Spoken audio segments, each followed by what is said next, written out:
ব্রাহ্মণবাড়িয়া আঞ্চলিক পাসপোর্ট অফিসে পাসপোর্ট প্রত্যাশীদের হয়রানি, অনিয়ম এবং দালাল চক্রের দৌরাত্ম্যের অভিযোগ উঠেছে। ভুক্তভোগীদের দাবি, নিজে আবেদন করলে নানা অজুহাতে ঘুরতে হয়, অথচ দালালের মাধ্যমে গেলে অতিরিক্ত অর্থের বিনিময়ে সহজে কাজ সম্পন্ন হচ্ছে।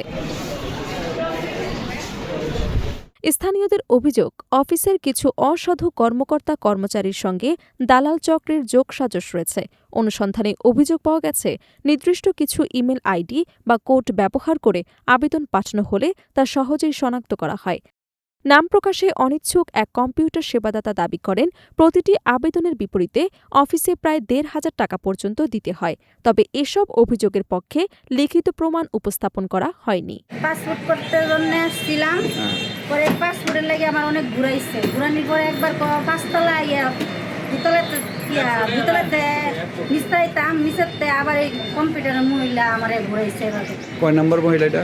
এটা 105-105-এর পর আবার ২,০০০ টাকা চাইছি। তারপরে আমার ৩ ঘন্টা ধরে ঘুরাইছে। আমি সকাল 8:30 বাজে আসছি, আসির পরে তো আমার 3 ঘন্টা ঘুরাইছে। পরে কেমনি কাজটা হইলো? আমরা পরে সাংবাদিক বউ গেছে এখানে, পরে হেরারে আমি বলছি যে আমার এমন সমস্যা, পরে নিয়ে গেছে। সরেজমিনে কথা বলে জানা যায়, অনেক আবেদনকারী দালালের মাধ্যমে পাসপোর্ট করতে গিয়ে ৯ থেকে ১০,০০০ টাকা পর্যন্ত ব্যয় করেছেন বলে দাবি করেছেন। এসব অভিযোগের বিষয়ে জানতে চাইলে ব্রাহ্মণবাড়িয়া আঞ্চলিক পাসপোর্ট অফিসের উপপরিচালক মোহাম্মদ শাহজাহান কবির বলেন, অভিযোগ পেয়েছেন এবং বিষয়টি খতিয়ে দেখবেন। তিনি স্বীকার করেন, কিছুটা অনিয়ম হচ্ছে, এটা আপনারা সবাই জানেন। তবে তিনি দাবি করেন, দায়িত্ব গ্রহণের পর অফিসের কার্যক্রমে কিছু পরিবর্তন আনা হয়েছে এবং দ্রুত সেবা দেওয়ার চেষ্টা চলছে। বর্তমানে প্রায় প্রতিদিনই 250-300 পাসপোর্ট তো কম না, একটা জেলার জন্য যথেষ্ট পাসপোর্ট। আর ইতিমধ্যে 10 বছর পাসপোর্ট দেওয়া শুরু হয়েছে, যেহেতু সেই 10 বছর পাসপোর্টের কারণেও যাদের নেওয়া হয়ে গেছে, এখন এই একটা পিরিয়ড সেই সময় কিছুটা কমবে, তারপরে আবার হয়তো এই পরিমাণটা বাড়বে।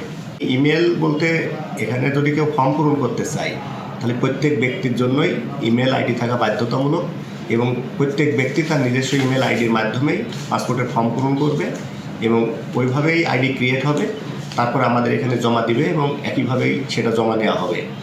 এর কোনো ব্যত্যয় হওয়ার এখানে সুযোগ নাই, না নিয়োগপ্রাপ্ত কোনো এজেন্ট নাই। তবে ফর্ম পূরণের জন্য গভর্নমেন্টের একটা সিদ্ধান্ত রয়েছে যে নির্দিষ্টভাবে কিছু এজেন্ট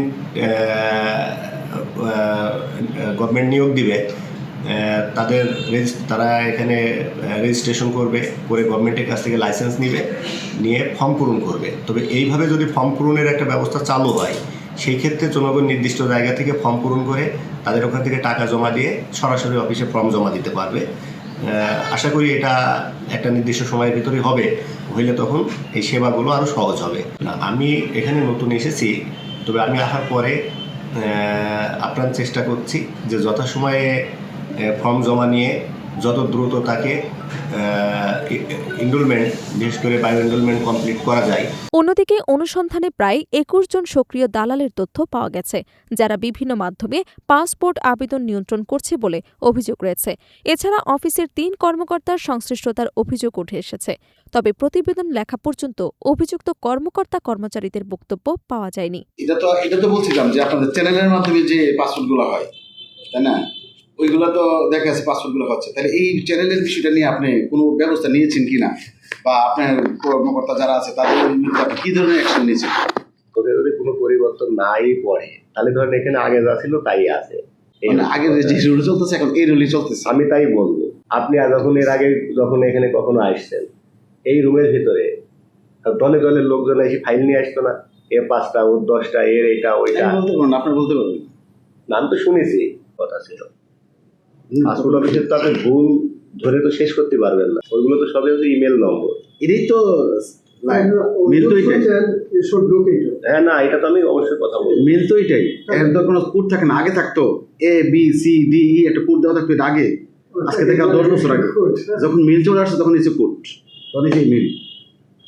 এখন আপনি পাসপোর্ট করলে আপনার তো একটা মেল আইডি ছাড়া আমার নিজের আইডি থাকবে, এটা তো একই আইডি, যে একজনই কিন্তু কার আইডি ভুক্তভোগীদের দাবি, পাসপোর্ট অফিসে হয়রানি, অনিয়ম এবং দালাল চক্রের অভিযোগ নিরপেক্ষভাবে তদন্ত করে জড়িতদের বিরুদ্ধে দ্রুত ব্যবস্থা নেওয়া হোক, যাতে সাধারণ মানুষ দালালের আশ্রয় ছাড়াই স্বচ্ছ এবং হয়রানিমুক্ত সেবা পেতে পারে।